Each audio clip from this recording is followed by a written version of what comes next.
Alors, je suis Rabat Lamraoui et je suis expert comptable. Responsabilisez-vous. Ça, c'est très important. C'est votre avenir. Moi, j'étais un élève très moyen de collège. Mais très moyen. C'est-à-dire que j'étais dans le milieu, un peu plus bas même, de la classe.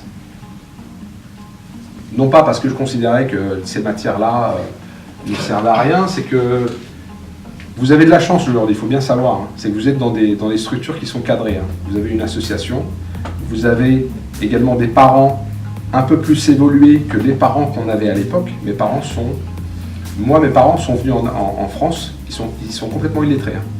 Mes parents ne savent ni lire ni écrire. Mes parents, aujourd'hui, ne savent pas quel est mon métier. C'est-à-dire qu'ils savent, experts comptables, ils savent, mais ils ne savent pas ce que je fais.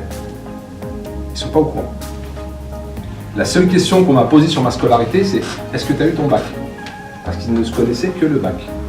Alors, 3 conseils de coaching pour être expert comptable, c'est avoir cet objectif-là et s'y attacher.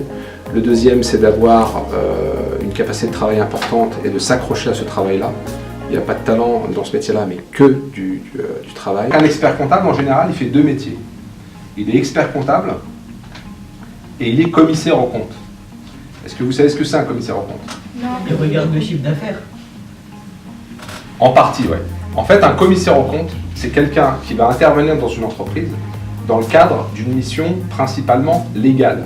Alors, j'ai accepté votre invitation aujourd'hui parce qu'il était important de faire connaître le métier et j'espère de susciter certaines vocations à cet âge-là, notamment au collège, sachant que moi, j'ai pris cette décision d'être expert comptable quand j'étais au collège.